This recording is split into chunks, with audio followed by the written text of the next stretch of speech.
ہوا گلے ملتے ہوئے اور کھانسی نزلے زکام والے کو نماز میں کھڑے ہوا دیکھا، نماز یہاں سے چھوڑ کر مسجد سے اس کو میں باہر نکال کر پھر نماز پڑھاؤں گا، ورنہ نماز نہیں پڑھاؤں گا۔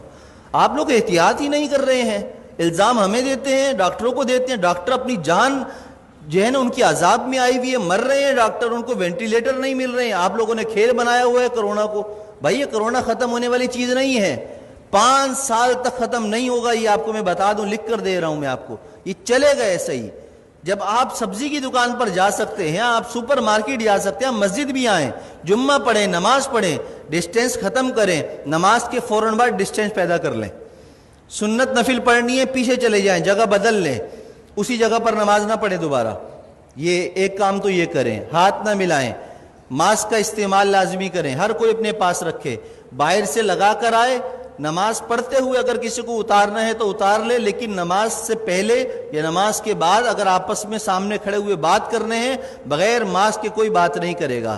اگر کرے گا تو انشاءاللہ تعالیٰ اس کے خلاف بیان بھی ہوگا، اس کے نام لے کر پھر سب طریق کیا جائے گا۔ عزت بہت ہو گئی ہے،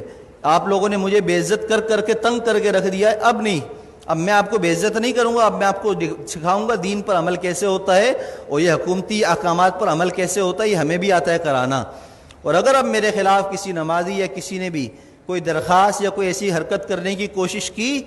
تو میں نے وکیل سے بات کر لی ہے، پورے خاندان کو انشاءاللہ تعالیٰ اور کی نسلوں کو تڑپاؤں گا، قانون بھی استعمال کروں گا اور وظیفے پڑھ کر اس کی نسل کے لیے بد دعائیں بھی کروں گا، اس لیے کہ میں بہت تنگ آ چکا ہوں آپ لوگوں کی ان حرکتوں کی وجہ سے۔ 3 مہینے ہو گئے مجھے برداشت کرتے ہوئے، بد احتیاطی ختم کرنے کا نام کوئی نہیں لے رہا، بس ٹائم پر ٹک ٹک ٹک ٹک اذان، ٹک ٹک ٹک ٹک اذان۔ ابے پرہیز تو کرو،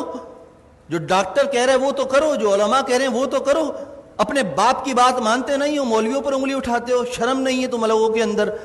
میں نے کہا تھا، ہمارے نائب امام صاحب نے ایک جمعے کو رمضان میں نہیں تھا، تھوڑی سی رکعت لمبی کر دی تو پیچھے 2 لوگوں نے کہا کہ آپ کو نماز پڑھانی ہے، اتنی لمبی نماز پڑھا دی، شرم نام کی چیز نہیں ہے، امام کو ایسے کہتے ہو؟ پورا زندگی جس نے قرآن پڑھنے میں، علم حاصل کرنے میں لگا دی، تمہاری نماز پڑھاتا ہے، اس کو تم کہتے ہو نماز پڑھانی نہیں آتی؟ تمہیں تو طہارت اور غسل نہیں آتا، کیسے پیشاب کرنے کے بعد قطرے پاک کرتے ہیں اس کا طریقہ تمہیں نہیں آتا، پانی نہ ہو تو تم مولویوں کو سکھاتے ہو، اماموں کو سکھاتے ہو۔ خدا کے لیے ہاتھ جوڑ کر میں کہہ رہا ہوں، میں وزیر اعلیٰ نہیں ہوں کہ کرپشن کر کے ہاتھ جوڑ رہا ہوں آپ کے سامنے، میں امام ہوں، میرا کردار آپ کے سامنے ہے۔ 7 سال ہو گئے، میری ساری نمازیں سب کچھ، کسی نماز میں اگر میں نہیں ہوں تو اس کی کوئی نہ کوئی شرعی عذر ہوتا ہے میرے پاس، لیکن وہ عذر پیش کرنا میرا آپ کے سامنے نہیں ہے، میں آپ کے سامنے پیش کروں، اللہ کے سامنے پیش کر دیتا ہوں، میرا دل صاف ہے، مجھے ضرورت نہیں ہے اپنی صفائیاں دینے کی۔ لیکن احتیاط کیجئے، عمل کیجئے، جمعے کی نماز بھی مل کر کھڑے ہو کر پڑھیے اور فوراً جدا ہو جائیے، دور کھڑے ہو کر سنتیں پڑھیے، اور عصر کی نماز سے ماسک کا اہتمام کیجئے، جیب میں رکھ کر لائیے، پہن کر لائیے، بات کرنی ہو ماسک لگا کر پہنیے، مجھ سے مسئلہ پوچھنا ہو 1 فٹ دور بیٹھ کر مجھ سے مسئلہ پوچھیے، ہاتھ اور ملانے کی اور مجھے خیریت لینے کی آپ کو ضرورت نہیں، الحمدللہ میں خیریت سے ہوں۔ اللہ ہم سب کو دین کی سمجھ اور عمل کی توفیق عطا فرمائے۔ میری باتیں کسی کو بری لگی ہوں تو پیشگی معذرت ہے، معذرت، جزاک اللہ خیر۔